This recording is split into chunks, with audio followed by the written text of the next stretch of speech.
Hi, everyone, and welcome to this week's episode of Manic Pixie Dream Women. We are your hosts, Miraya and Layla, and this is the podcast where we talk about all things post-grad, entering into the industry, and our favorite movies that have inspired us along the way. What a great logline. Thank you so much. This episode, we will be talking about Lulu Wang's The Farewell. One of Miraya's favorites. And we will also be talking about our first years post-grad. Yeah, being thrown into the workforce. The workforce, as they say. Yes.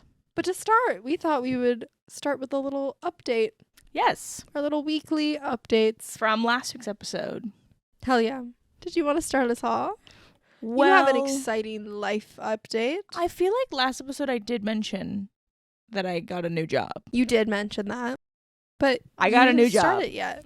Yeah. So how's it going? Now I've started it. It's Yeah. going really well. It's really interesting just being like so engrossed within deal making and learning about the paperwork and the stuff that comes with that. My boss is super nice. So far it's been great. I'm literally like 4 days in. But yeah. That's awesome. So I feel good. I'm really excited for you. Thank you. Of course. It definitely is like, I think important to like get that side of the industry's knowledge. Like understanding like what's going on. If she knocks that over, I'm gonna kill her. Mittens, for those watching and listening, my cat Mittens is sniffing our tripod with the camera on it as if she's looking at us. She's our cameraman. She looks like a director. Yeah, she does. She's like, yes, serving. Ooh, okay. And she took a jump, but we're okay. Anyway. It's okay. It worked out. Cats. Cats. Can't live without them, can't live with them. Am I right? Yeah, but so I think it's important, like, as a, I've always said to myself, like, oh, like, if I'm ever in a position where I'm given contracts and stuff, like, I'm gonna, make sure I'm really reading it and, like, I have my lawyers on it or whatever the fuck I thought was gonna happen.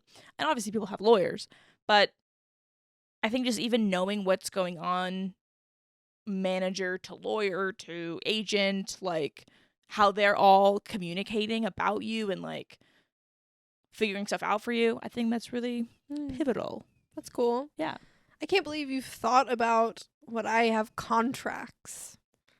I never once have thought about a contract in my life. Oh. What's wrong with me? You should.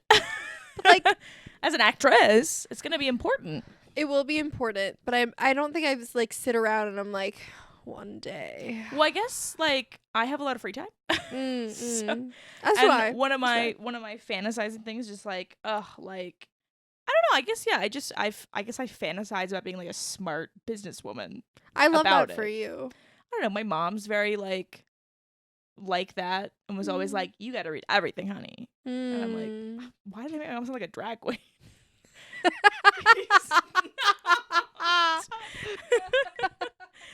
She's like, you better be serving, hunty. You better work.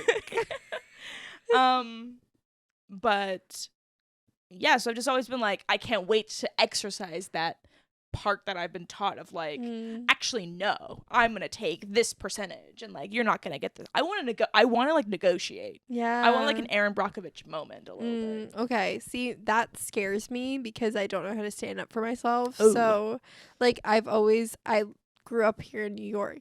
So I've never had to buy a car. Oh. But like that. Okay, well, neither have I. I know, but like that freaks me out to No. like have to go into a car. Okay, first off. But it happens like every day.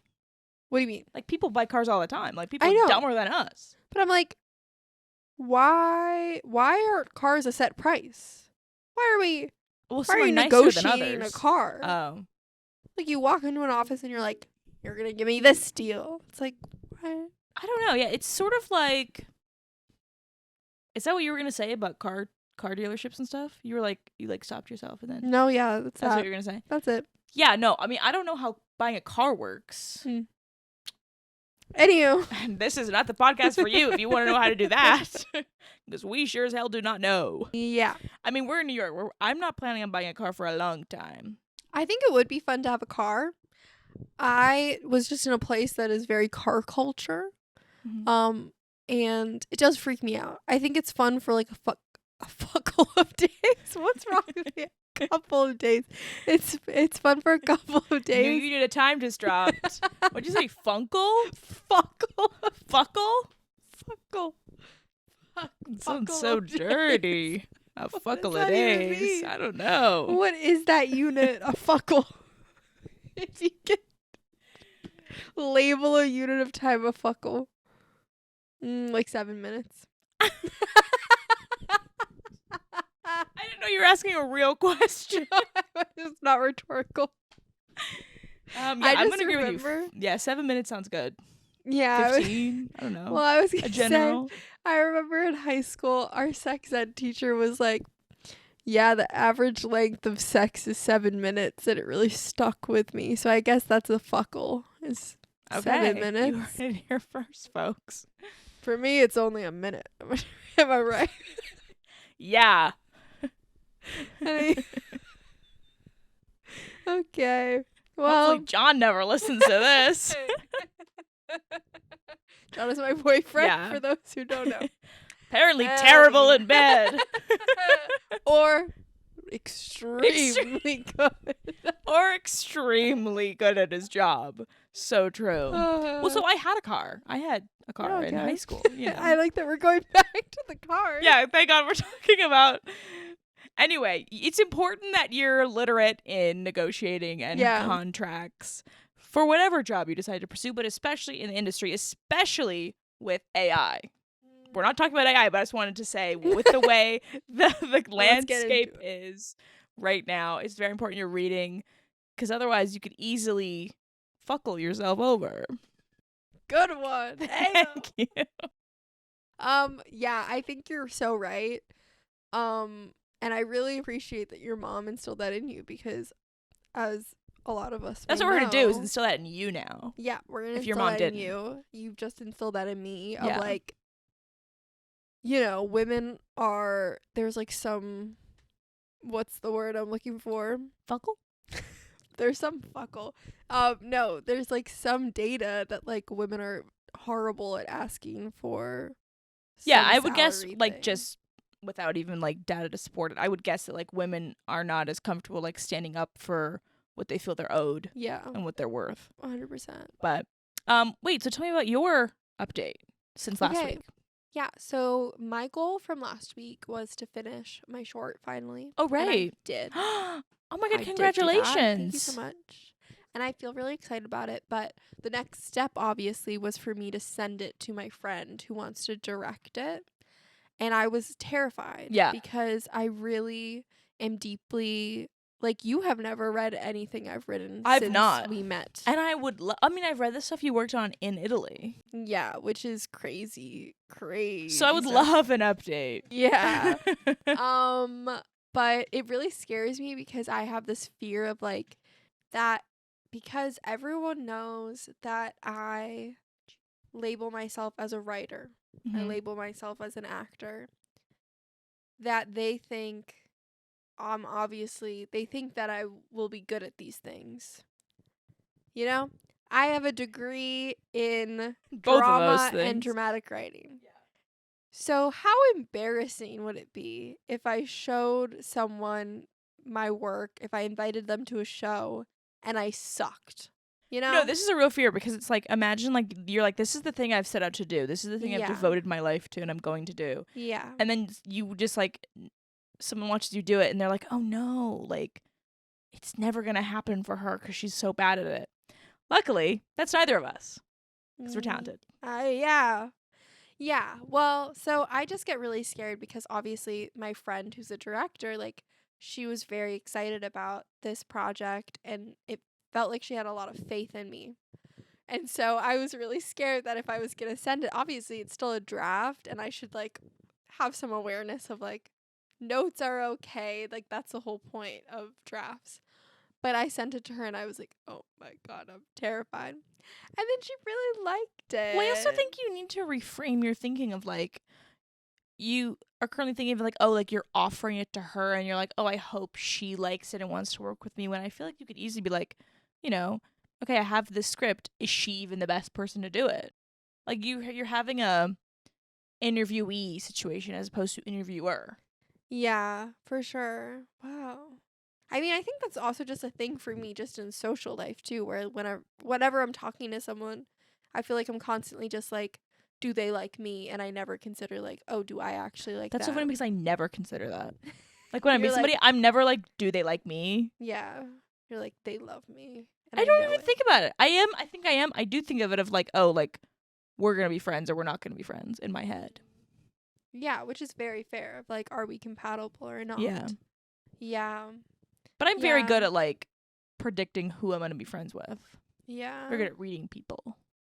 Yeah. As I would say I am as well. Like instantly, I was like, we're going to be friends. I knew that too, honestly. When you know, you know. um Okay, so you finished your short. Amazing. Okay, yeah, so I finished my Can I short. read it? Yes. Yay. I'm scared. We've got it in though. like cemented on this podcast. You cannot back out now. Okay, yeah. Well, here's another aspect of all of this is I really found my niche in terms of writing short films that are about violence against men who wrong women. Okay, same. Slay. Okay. It's gonna be like the next generation of women writers. Yeah. Is just all gonna be like revenge stories about men. Yes. Big time. Which I guess actually the short isn't, there is actually no violence against men. It's just violence against women, and it's sad. Ooh. Anywho, but that's the thing where I feel like I write very intense, like graphic things, and so then it's also another added piece of like sharing it with a friend, and I'm like, you're gonna think I'm actually insane. Oh my god, no. You're gonna think I'm Okay, a weirdo. I'm gonna say something controversial. Please. But like okay, it's not controversial. But like Okay. I mean I think about like, think about I'm sure like the script for Pulp Fiction or whatever the fuck of like Yeah. how gory and graphic like Quentin Tarantino is specifically. Yeah. Like do you think he was coy about showing that to anybody? No. No. So why would you be? 'Cause I'm a woman. And And that's the problem. that's the problem. No, you're so right. But yeah, so I felt proud of myself that I finished it, and I'm sure there was some sort of subconscious thing going on where like I didn't want to finish it because I didn't want to have to send it to her because I Yeah. was scared. But it made me feel good that like she genuinely actually really liked it, and so we're gonna meet this week to talk about it. Perfect. So I'm excited about that. Very perfect. Like since we're talking about a woman filmmaker today. Yeah. First one.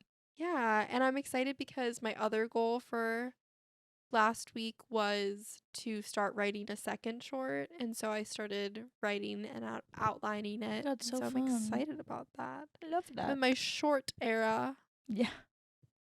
Short Good for you. I mean, that's king. hard. I'm not a short person. Like I don't think I've written one except in school. You were not a short person. That's true. I am tall, She is. but short film. Yeah. No. I'm definitely a TV or feature gal. Which I applaud because I think it's so much easier to write a short than a feature. I think it's harder Really. because you don't have like the space. You don't have the time. You have like 10 minutes to like tell a whole story, and typically like you're making it yourself, so you can't go like crazy with like, oh, I'm gonna like make this one day, so it's gonna be like super expensive. Yeah. I find that very difficult. That's interesting.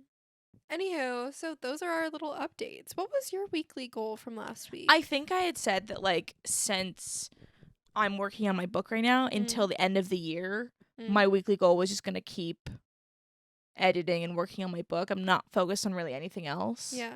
Because that's why I found the job. Like I found a new Yeah. job, which was one of my goals. I don't know if I Yeah. mentioned it, but so like I'm settling into that and then head down working on the book.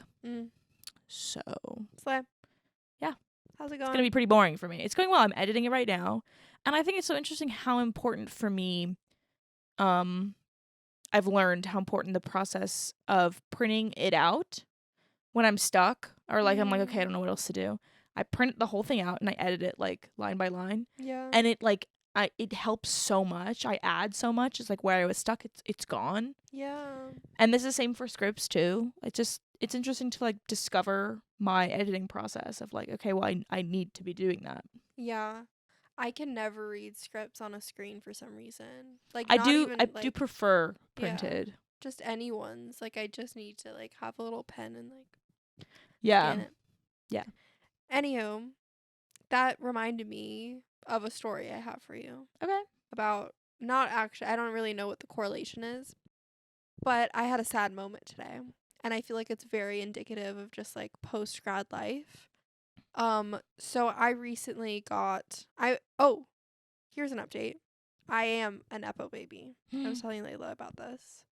Um, as a second part-time job, I am helping my mom out. She runs a nonprofit, and so I'm doing administrative work for her because there was an intern who was going to get the job, and then she couldn't do it. So my mom was like, "Do you want to do it?" And I was like, "Please. I need the money." So that's kind of nice and fulfilling because I'm doing something that's like for good of Yeah. humanity. But it's also nice to have money. And so with this, I've really gone off the rockers with my budget pre this second job, but I like revisited my budget once I like realized, oh, I'm going to have A loads little more money. And I was like, oh my gosh, I have so much money. This is how people live. Oh. And the way I budget is I have my monthly expenses and then I just do it week by week and I have like a little Google sheet. If anyone has any budgeting questions, feel free to ask, even though I'm not Don't the ask person. me. But and so I have my monthly expenses and then I have my weekly expenses. And I realized today that the reason I thought I had so much money was because I was not accounting for the weekly expenses being weekly. And so I was just adding my monthly expenses plus 1 week expenses. And I was like, I have so much I'm a leftover millionaire. money. Yeah. Oh my God, I can go to Sephora and buy myself skincare, which I was going to do yesterday. And then today I was sitting at work and I was going over my little budgeting sheet and I was like, oh my God, I have no money. You're like, I'm in debt, actually. No, actually. And it was devastating. And I need to cancel my rock climbing subscription. That's You all. have a rock climbing subscription? Dude, if I was on Hinge and if someone's a rock climber, like on a dating app, it's a red flag. Really? Yeah. I could see it just because I feel like that means you're kind of probably smelly. Well, I also just think like rock climbers are just inferior. No, I'm kidding. They can climb buildings. They can't. Yes, they can. They specifically need like little rocks to help them. No. Rock climbing. Okay, They're not actually, like how are they scaling a building? A flat building. I have so many videos I need to show you immediately, Layla. So many rock climbers say that it's actually easier to climb a building because it's so using what? methodical. Just your hands. How would you? The windows. They're little. What do you mean the windows? You watch Jared Leto climb Wasn't he in Empire a State Building? harness? Yeah, but he was still rock climbing. I guess I just in my head like it's all like smooth. Like there's nothing to like grab onto. Yeah, there's like little like Divots. but it's like a lot more uniform. Okay, well then I'll ask a different question. Okay. Why? To the power of mankind. They're like, you know what, actually, it's not enough that we can fly in planes or drive in cars. I need to fucking scale a building. Yeah. To get the whole human experience. I think that's so cool. Have you watched Free Solo? I've not. Does that count as a favorite movie? It's a documentary. No. Because it is 100% one of my favorite movies. Okay, well, we're not doing that one. Not this season. Whatever. Season. I said season. Whatever. There'll be a second season. Stay tuned. It's a little tease. Anywho, that's all I had to say about that. Okay. Should we talk about the movie? For those of you who don't know, The Farewell, which came out in 2019 and was directed by Lulu Wang and was also written by Lulu Wang, is a story about a young woman in New York City named Billy who learns that her grandma has terminal cancer and has 3 months to live. Her grandma lives in China along with a lot of her other extended family, and the family has decided they are not going to tell the grandma that she has cancer. Spoilers ahead. And instead, they are going to plan a wedding for Billy's cousin to Yeah. act in place as an excuse for all the family members to see the grandma for one last time. And apparently based on a true story. Yes, indeed. Lulu Wang's grandmother had cancer. She might still be alive. I think because she is. At the time of the movie, she Yeah. was still alive, and it had been 6 years since her diagnosis. But apparently in the film, at least, it's alluded that like it's a common practice Yeah, in for like China. them to like not tell a loved one when they're dying, Yeah. and then I guess it's just like surprise. Yeah. Which maybe this is an interesting debate to have right now. Oh no! Wait. Okay. Yeah. Wait. I definitely do want to talk about that. Okay. Like if they should have or not. Okay. But I don't want to start with that. Okay. Good. I want to start with like my raw, your like basic opinion of it, and then like my raw reaction. Okay, cool. So I think I saw this movie in theaters. It might have been, I don't know when I first watched it, but I did watch it and I really loved it. And I think I am always really in awe and inspired by women writer directors, and I feel like I haven't really seen that many mainstream successful women of color writer directors writing about their experience and their identity in such a truthful manner. So I've just always been very fascinated by The Farewell. And then I watched it again for a screenwriting class when we lived together during COVID, so my junior year of college. And I was just taken again with how well I think it's written. And I just also, I'm not so much anymore, but at the time that I first saw it, I was really into slice of life realism, and so I just really liked that it wasn't like this super over the top dramatic movie with so much flair, but it was really just like a true story. So yeah.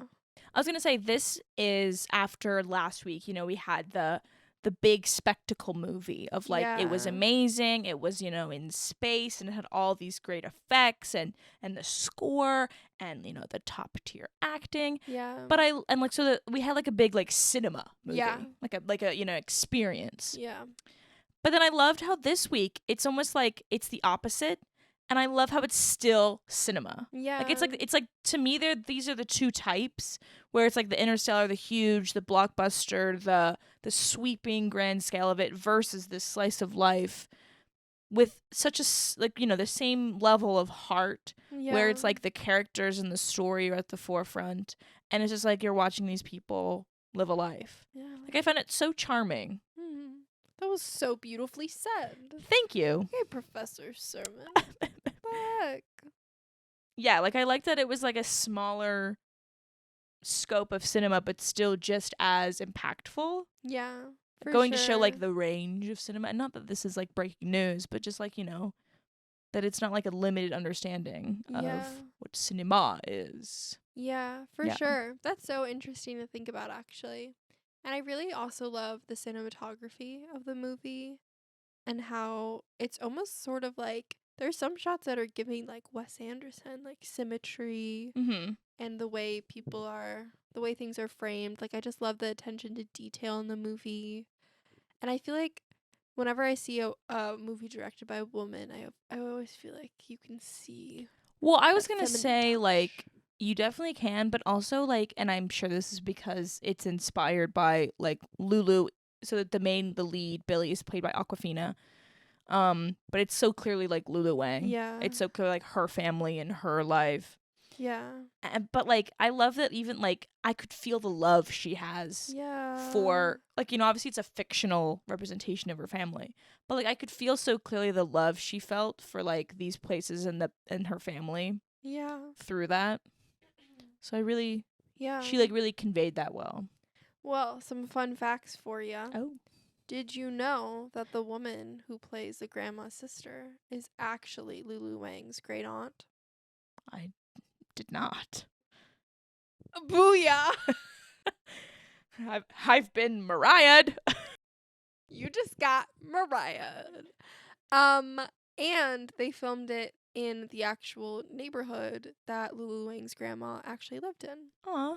So I love that. I really feel like you can really like you can sense how specific things are in terms of like Yeah. and how real things are. Like I know Lulu Wang, she wanted it to be as authentic as possible, and so she had all of her family members read the script a bunch of times to really make sure that everything felt authentic to each of the family members and felt real. Yeah. Um and even just like there is this random scene where they're talking about America versus China and what it's like growing up in America, and Billy's mom in the movie tells a story about how Billy used to play the piano, Yeah. and the priest at a church like heard her playing the piano, practicing the piano, and was like, here's the key to the church, you can come here every day. And apparently Lulu Wang was a pianist, and she was gonna be a professional piano player, and she would practice at the church. And so it's just like little things like that that don't necessarily even have anything to do with the actual plot of the movie, Mm-hmm. but like infuse it with It reality. lends such authenticity, Yes. and like it's noticeable. Yeah. It's like the little it's the same thing with like in literary, like in books. It's the little details that seem random or even like obscure that make the world seem well-rounded and make you Yeah. believe it's real. Because so much of like, how many times, I mean, I don't know how many times, but like, there are so many things where I'm like, wow, like, if this were like a movie, like this seems so fake that like I do this or like my family does this. Yeah. But it's like everybody has stuff like that. Like Yeah. little weird quirky details. We're also Yeah. quirky. We are quirky. We are manic pixie dream women. Yeah. You know, in Barbie. Yes.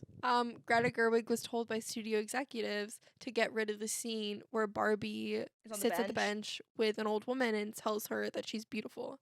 And Greta Gerwig was like, this is the heart of the movie. Yeah, studio execs don't get it is the fucking point of what we're talking about right now. Yeah, but it's just like, I feel like there's so many little moments in the farewell where one person would be like, well, this doesn't move the plot forward in any way. Yeah. So why is it there? This pisses me off so much because this is also something that like I was taught in school of like every scene should be like serving your plot. Yeah. I'm like, you know what? Fuck that. Yeah. I think some scenes are just like, to express a certain aesthetic, to express a certain visual. I'm really attached to like non-important like visuals in movies. I think those are some of the most beautiful scenes. Like how we talked about Singing in the Rain. That whole dance sequence was entirely unnecessary to the plot. Yeah. But gorgeous. Yeah. And like stunning. So like I wanted it in there. Yeah. Well, I saw they told her to make this a comedy. Yeah.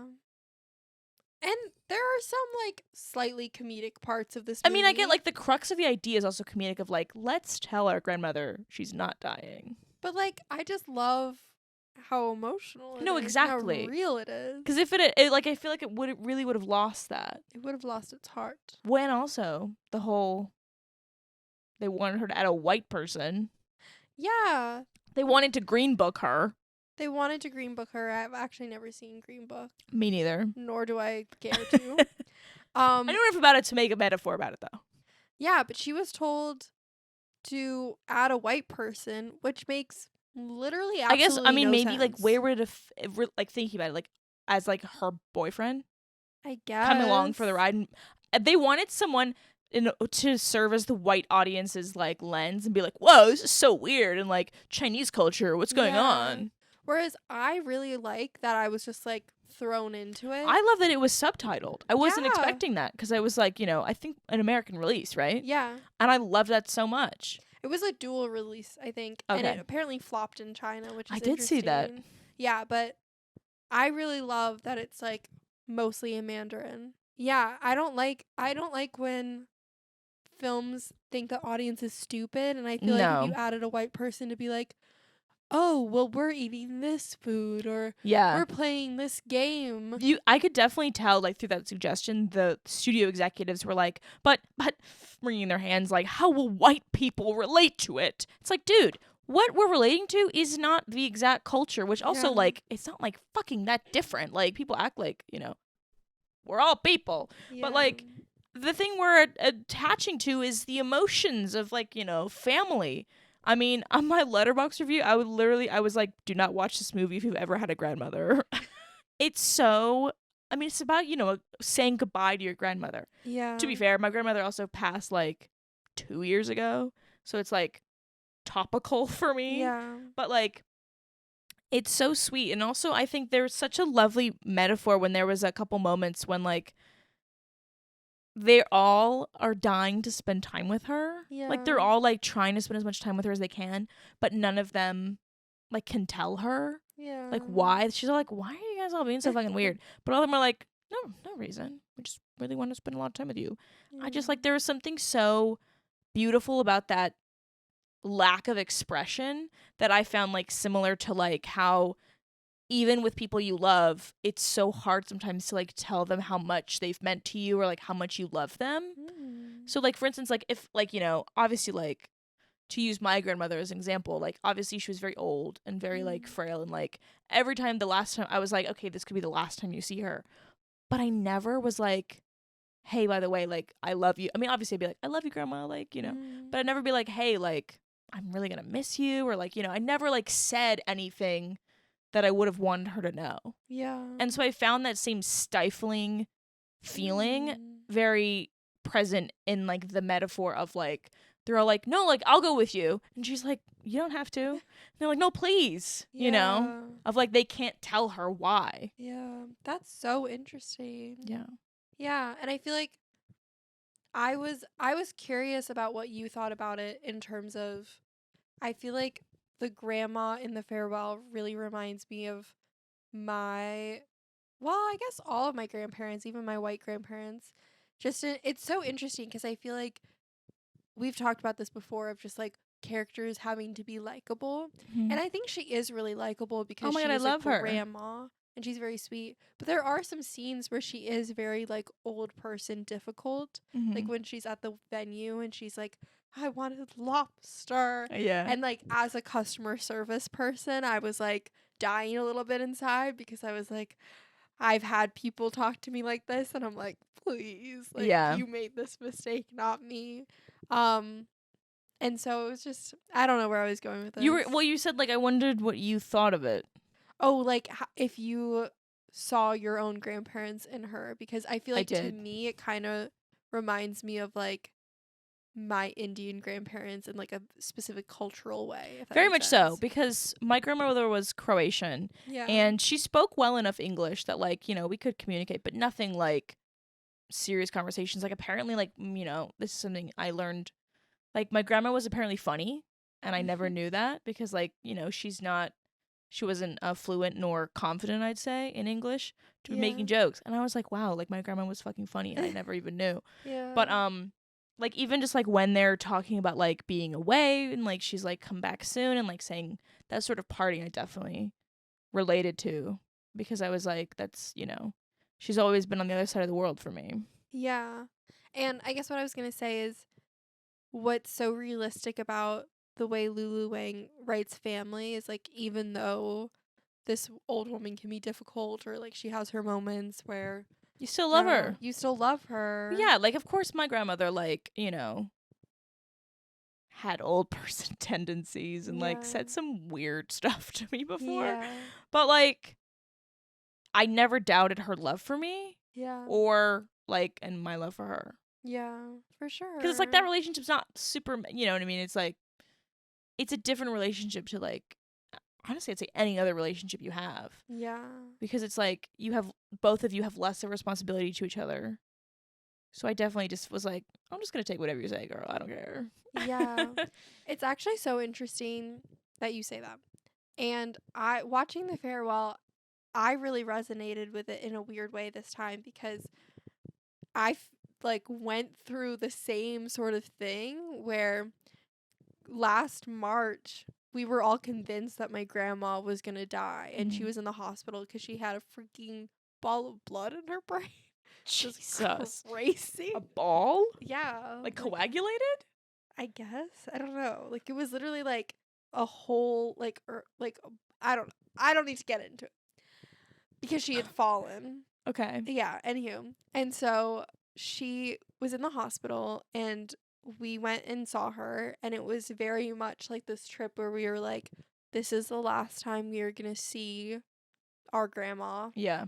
And what was interesting was it was kind of similar to the farewell in terms of she didn't know because she was so out of it Mm-hmm. that she didn't really understand what was going on, or like that she was even in the hospital at some points.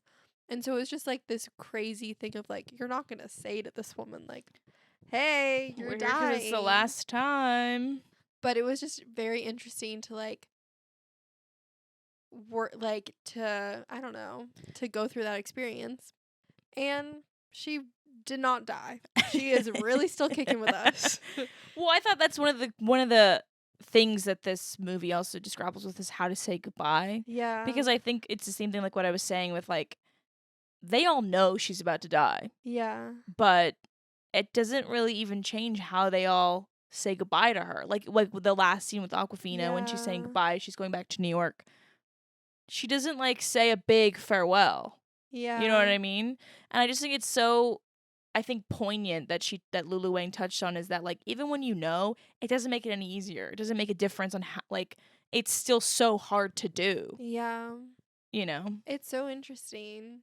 Yeah, it's weird like what you were saying of like feeling like I knew I was going to like be saying goodbye to her and it was like the last time I was ever going to see her. It's awkward. Yeah, well, it was really awkward because like my uncle and my great uncle were in the room, so I was like, I can't cry right now. So I was like, goodbye.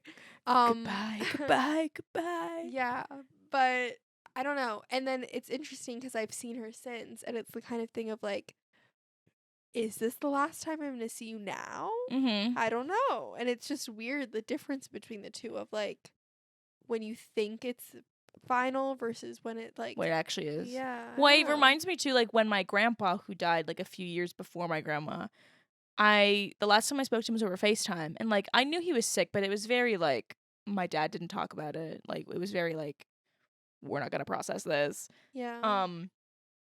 So it was over FaceTime. No, I was like on FaceTime with my dad, and he like was on FaceTime. Oh no, yeah, okay. My dad like showed me my grandpa, like they were all like at my aunt's house, and we were saying bye, and I just went like, okay, see you, and that was the last thing I said to him. Yeah. Like it just like it's crazy though, like just like what you can't say, or like just like I was like, see, like why the fuck did I say that? Yeah. You know. Also, just because like Layla, you're not gonna say it. Yeah.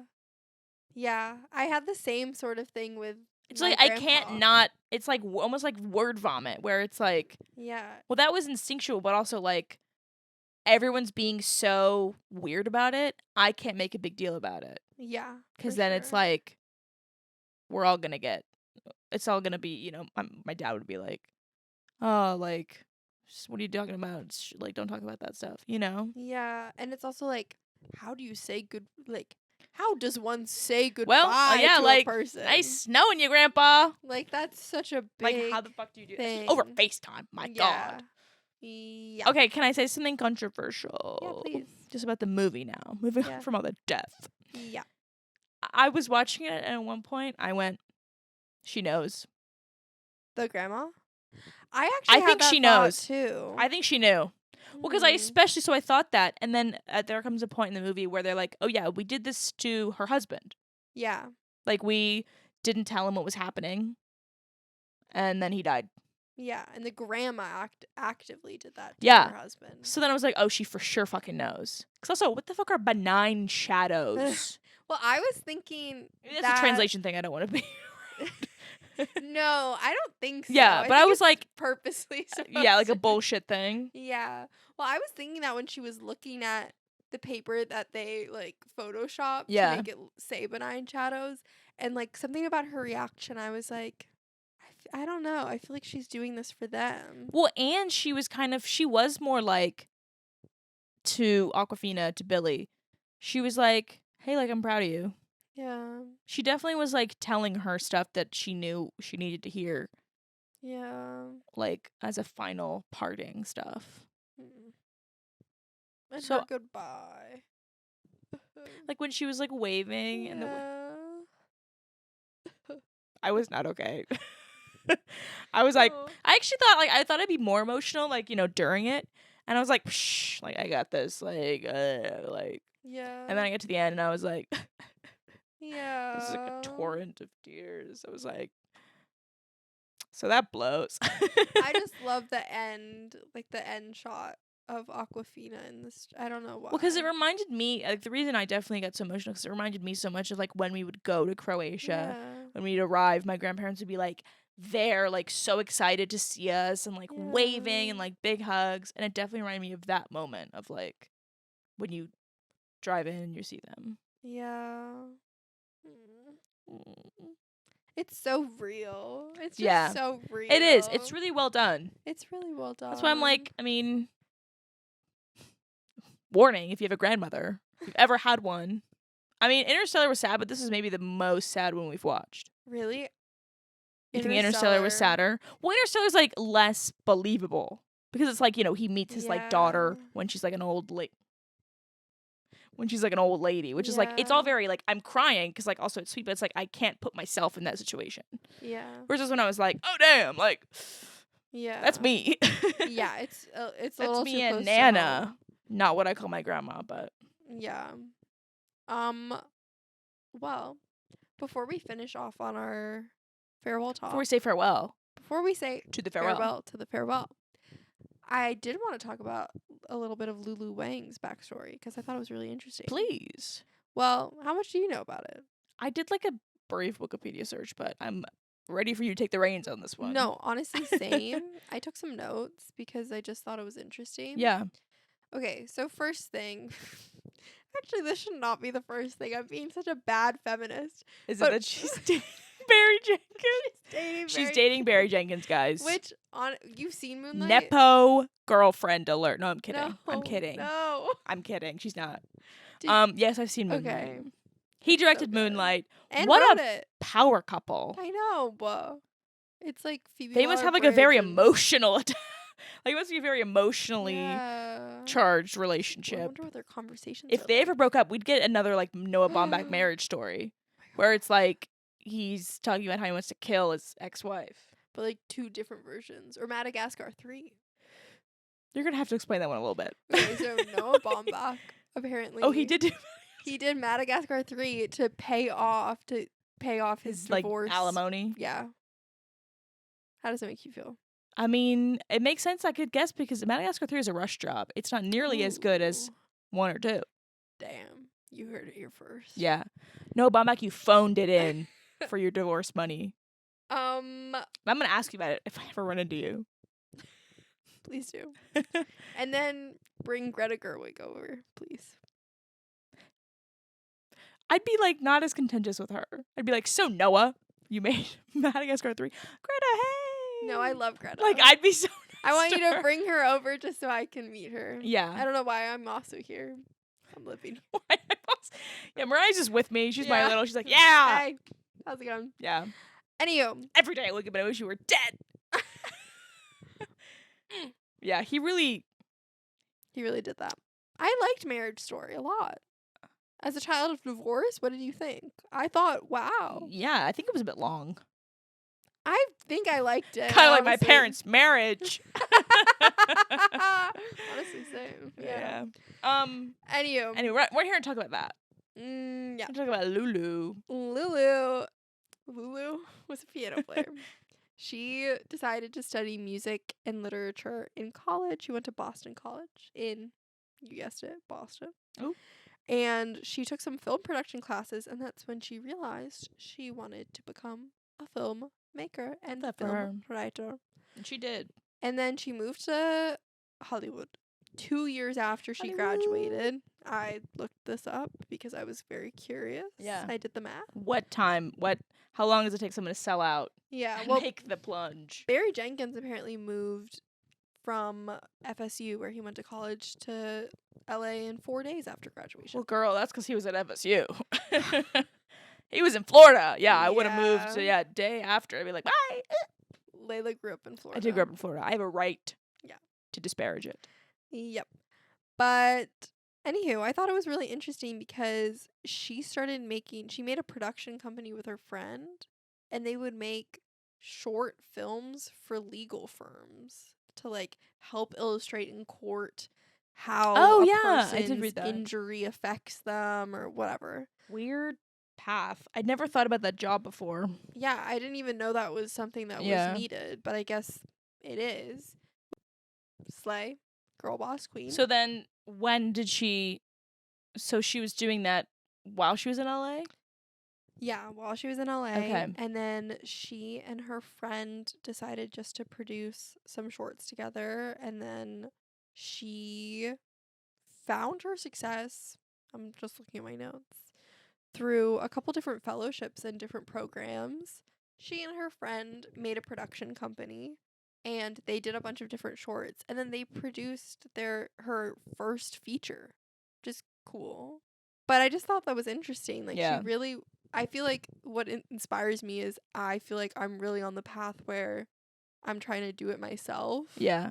Well, exactly, because then it's like, where the fuck do you get that money? Yeah. Because I I'm kind of curious. refuse to do that thing of like crowdfunding of like asking my family and asking Oh my my friends. God. Because I'm like, girl, none of us got money. Why would you Yeah. give it to me, who also is like, I'm not going to return that. Like, my first Yeah. feature, that's making no fucking money. Yeah. But then she got a directing fellowship at the Film Independent. Why did I say it like that? She got a directing fellowship at the Independent Spirit Awards hub. And then she became a fellow for Sundance's Film Tube Initiative, which is for directors making their second feature-length film.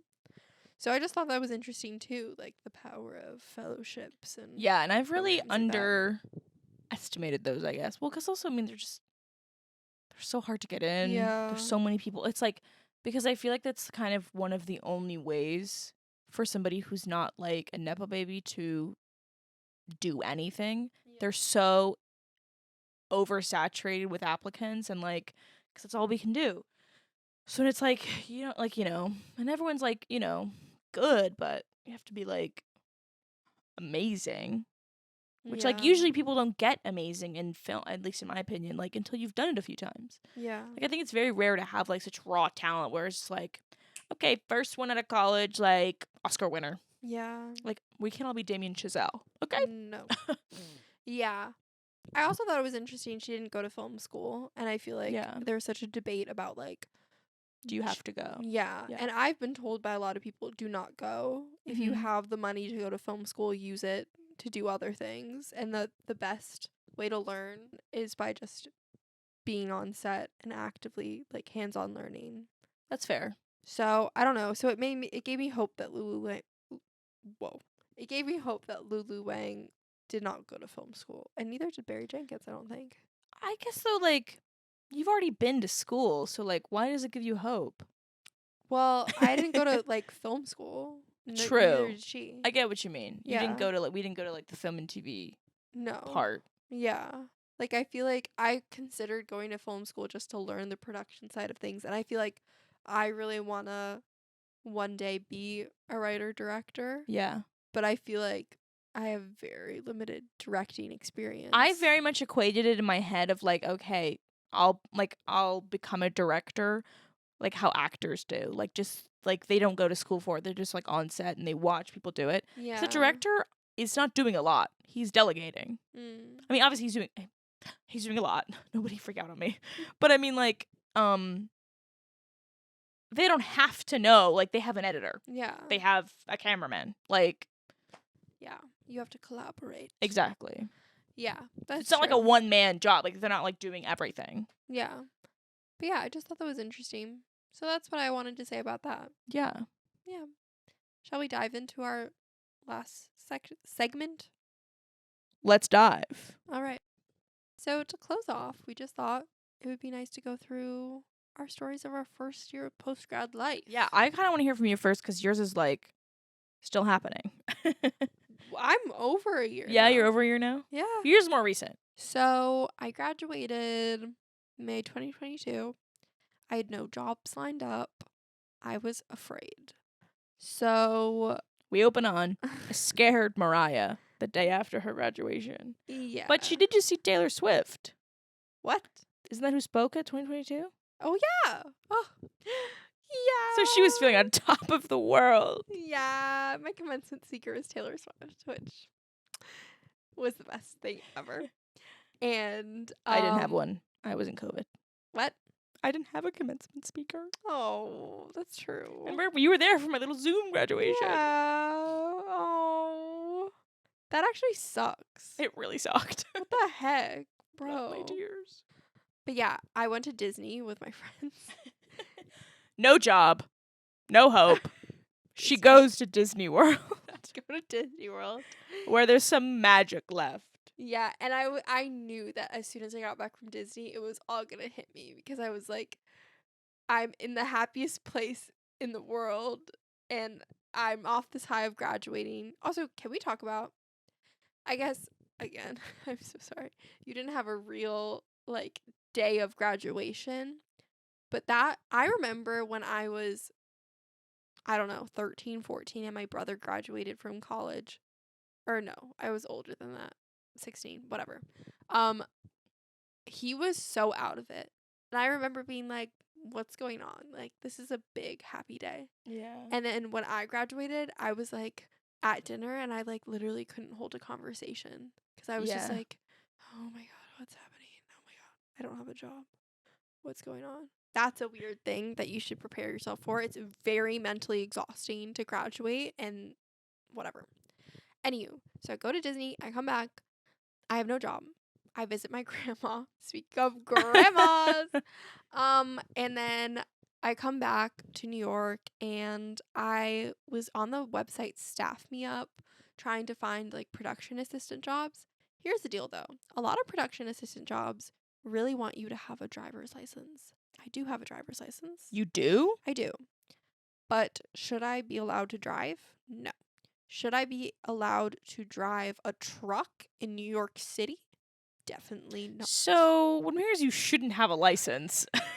Yeah, it was really a If anyone 50 at the DMV is listening, revoke her license. No, like I just have never driven by myself before. How did you get a license? I've only driven with other people in the car.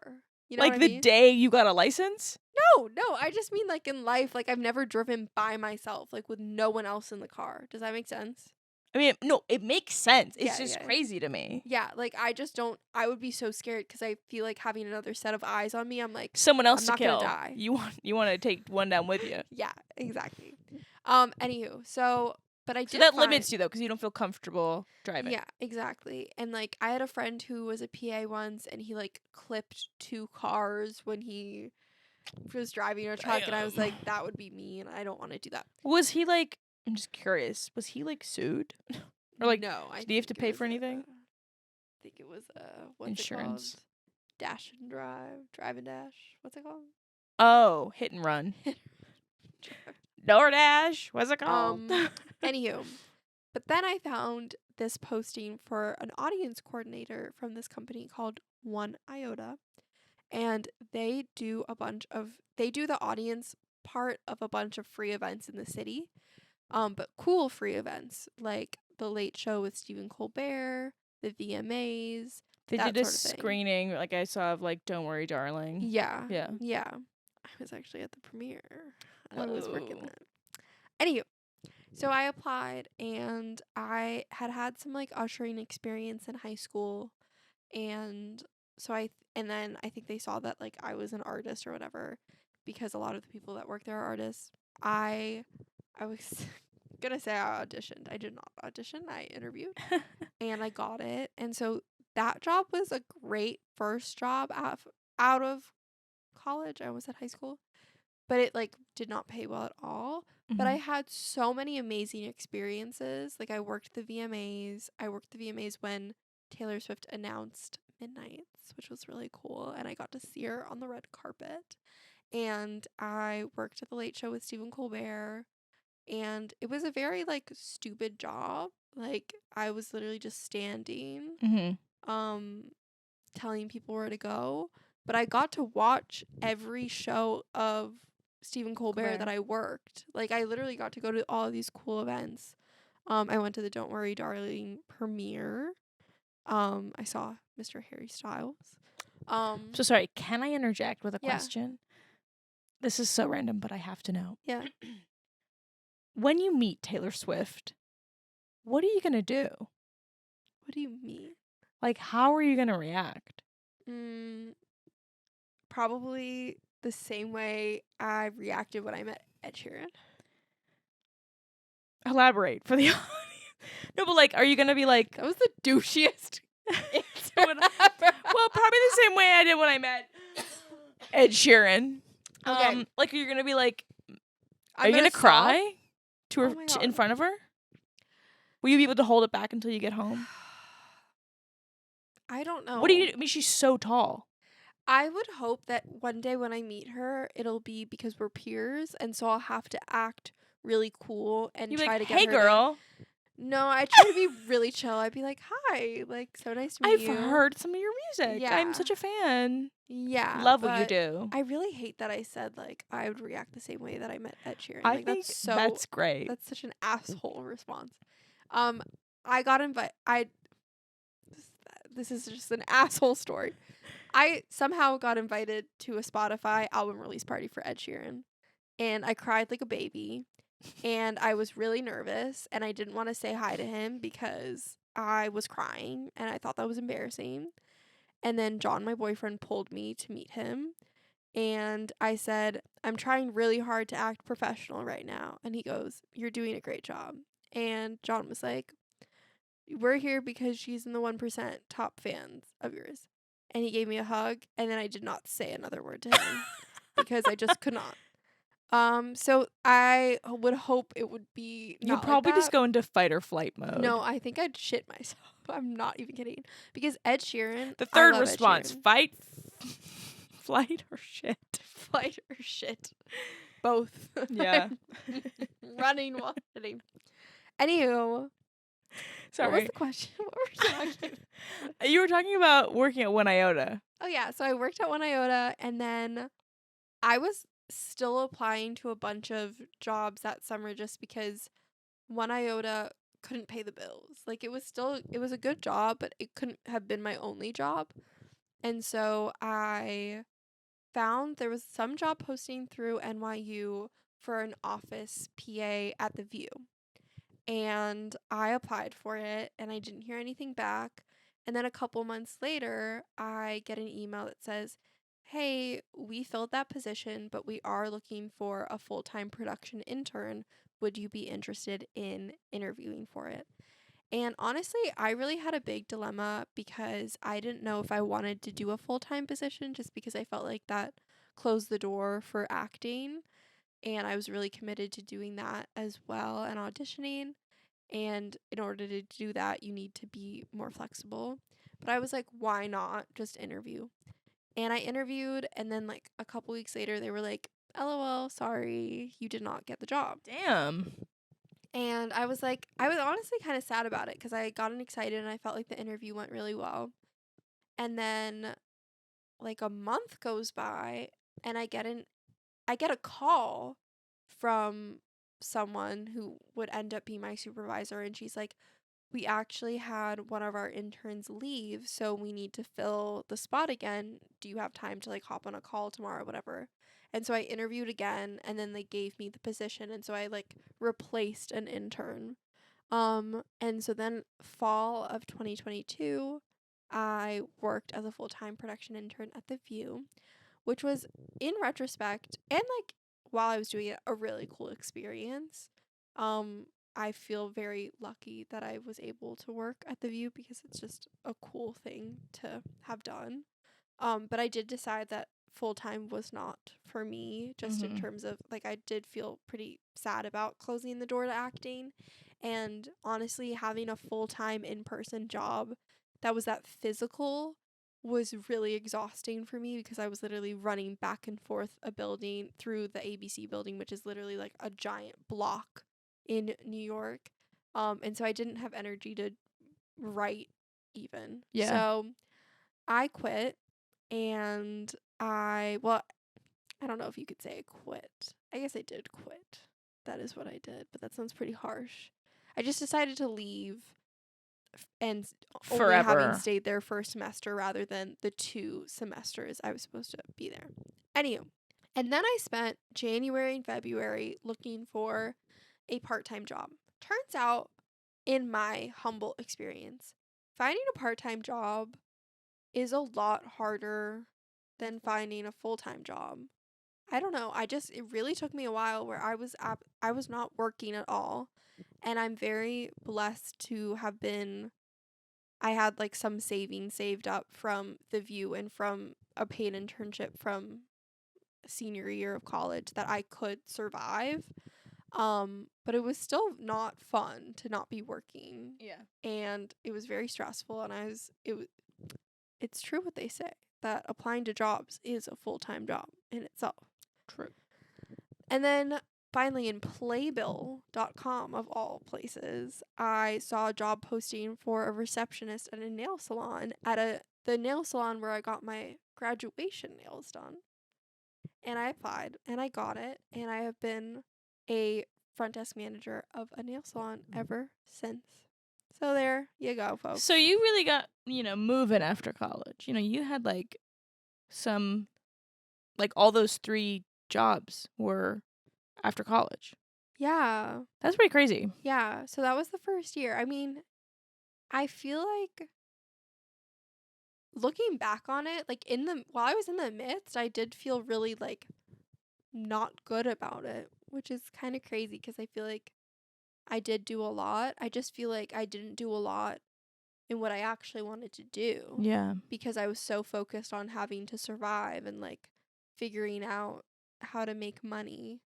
So I didn't really I did once I got my part-time job, I was able to really write Yeah. and start submitting myself for acting stuff again. So I do feel like I ended my first year more settled, which is good. But it's tough. It's so tough. Yeah. Anywho, I just talked for a very long time. So Layla, why don't you tell us about your first year? Well, mine's going to be post-grad? short. Bro, please. I wasn't up to nearly as much as you. So, I guess to preface, I got it my freshman year of college. I was like, okay, to get an internship. So I got an internship freshman year of college at a management company. I did that for a semester. And it was busy, because it was twice a week until 6, 9 to 6. And then at 6:20, I had a class. I was jetting around. And also, internships are, I would say 99% unpaid. Yeah. Which is insane because it's you need all those to get actual jobs in the industry. There are some when I worked at my agency, a lot of agencies pay interns, which is great. Yeah. But so I did that for a semester and that was great. I loved that. And then took a break. So I was I'm in school. And then I was through NYU I found this position to work with this director. And I was kind of his assistant. I was originally supposed to, he was like, oh, I'm doing a movie with Nicole Kidman. I need someone to help on that movie. He didn't do that movie with Nicole Kidman. So then I was helping him out with the projects he was doing, but it was very hands off sort of vibe. It was not very demanding. But I did that for 2 years. Unpaid. I remember. Yes. And then I worked during the so right after college. So that was all before I graduated college. And then I graduated college. I don't remember. I know I worked an internship remotely because this was during the pandemic still because I graduated 2021. So it was for a California production company, small thing. And I was just me and there was a group of other interns. We were just being a Zoom all day, talking. Me and the other interns, and occasionally he would pop in the producer who was the head of this production company. Did that for a couple months. And then I started working as a nanny. I was a nanny for this one family and it was hell.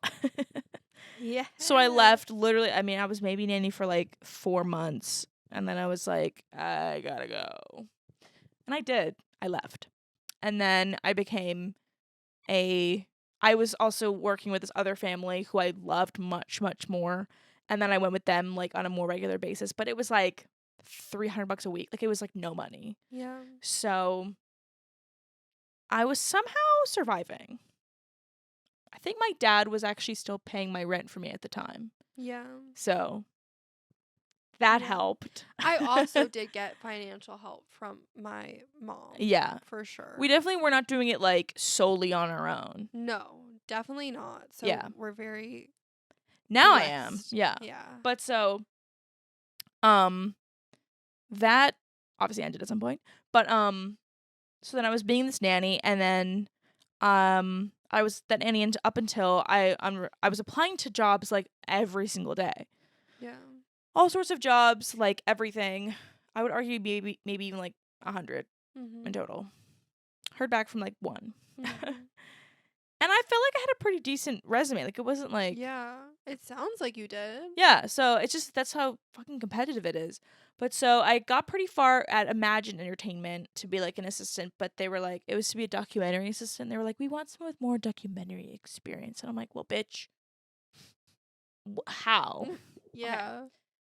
What's the Yeah. launch pad for documentarians? Yeah. But then I had heard from a recruiter from the agency I worked at. She reached out to me and was like, hey, we have this receptionist opening. I was like, yeah, I'm interested. Because also I consider recruiters, I'm like, oh my God, you thought of me? Yeah. Like, I'm like, oh my God, I'm special. But so I sent in my resume. She ghosted me for 2 weeks. And I was like, well, I don't have it, blah, blah, blah. Yeah. But then 2 weeks passed and she's like, hey, actually, can we get an interview? And I was like, yeah, you can. But I was being all coy. I was like, let me make time. Yeah. And that was like, they were trying to fill that position quickly. So I got that. And I was receptionist for the last year and 6 months. Hell yeah. Until right now. Yeah. So it was very like, I had like, I was really a nanny for the whole first year after college. Yeah.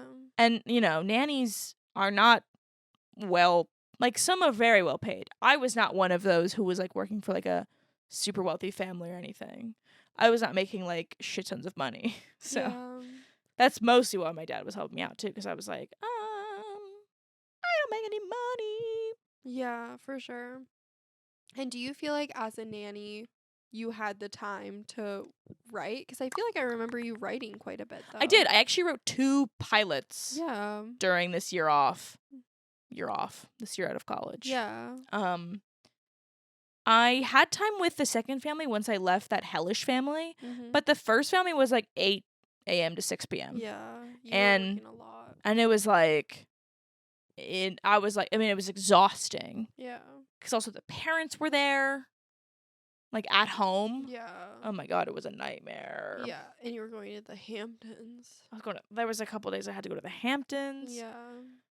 But like, I had my cats. It was just really... It was a lot. I remember though, I had originally, like, when I got the job, they were like, oh, like, can you commit to a year? And I was like, yeah, as everyone says. Yeah. Literally everyone's like, yeah, of course I can commit. Yeah. What am I going to say? No? But so, obviously I started it, and then I was to the point where I was like, I'm not okay, and like, I have to leave this job behind. So I told her, I lied. And I was like, they had known I wanted to like work in film and stuff. And I was like, actually, like, they, like, hooked me up, and I'm gonna be a production assistant. Like, I had to make it seem like it was, like, for something I really wanted to do, and I was like, so this is my 2-week notice. They were really mad at me, though. I remember. They were not happy with me. Unprofessional, I feel like, on their part, though. They're just not great people. Yeah. So, that's it. Yeah. I mean... It's crazy when I'm recounting it, though, because it doesn't... When you're in it, it feels like it's taking so long. Yeah, I was gonna say. But it's like, it's only been like, 2 years since this stuff happened for me? Yeah, a lot can happen in a year, I guess. How would you rate your first year out of college? On a scale of 10. 6. Okay, that's not bad. Not bad. But I have a generally positive outlook on things. Okay. I don't. So How would you rate it? like a 5. Yeah. Because you were working stuff that you also were just, like, consistently unhappy in, I'd say. Yeah, I think that a lot of my first year was figuring out what I wanted in terms of going through things that I learned I did not want to do. Yeah. Like, I was at first like, oh, I really am interested in production. And then I did the production internship, and I realized that's not where I want to be. I want to either be in front of the camera or writing or directing, but I don't really want to be running around, which I guess is a lot of No.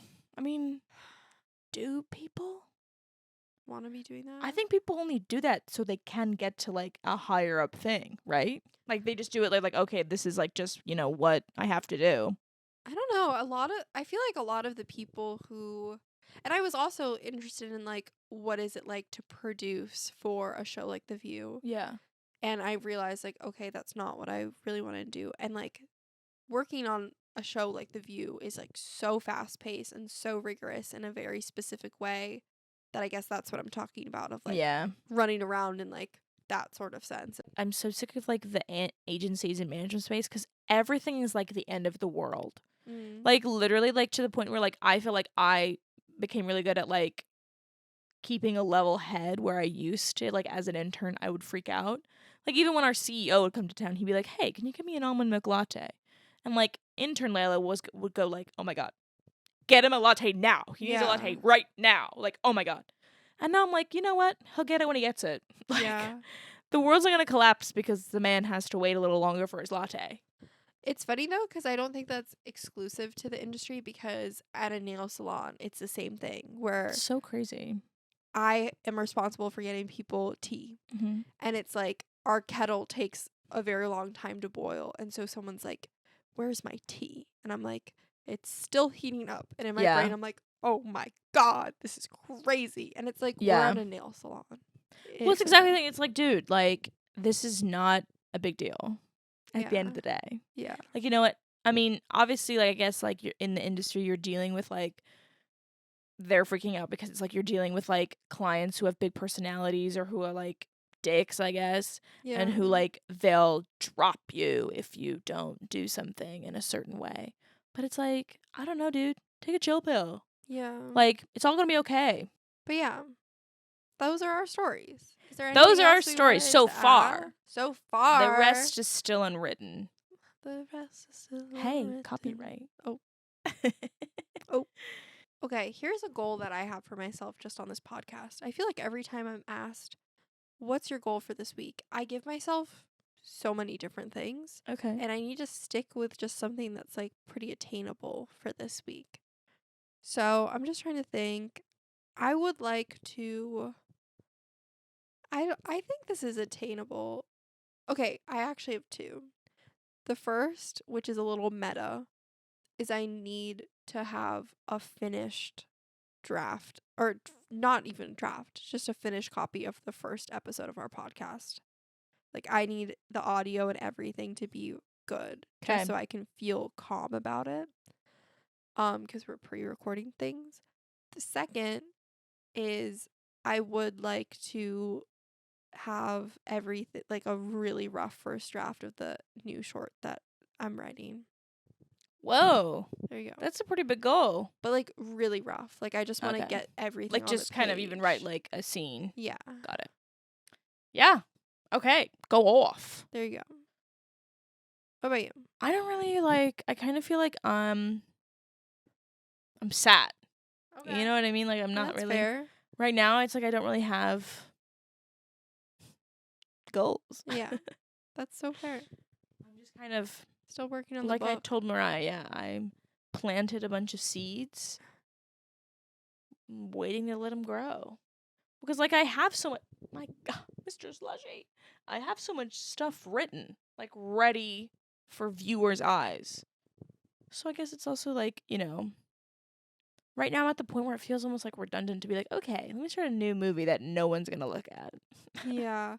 That's kind of how I feel about like feature length writing, Yeah. where I'm like, okay, that's That's why I feel like work. I've started one and like I like it and I'm really excited about it, which I think I've mentioned it before about the musician.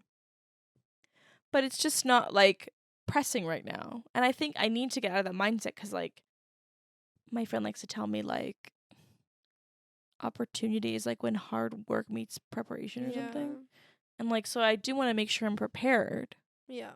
But it's just I'm so tired. Yeah. That's so fair. So we'll see. Yeah.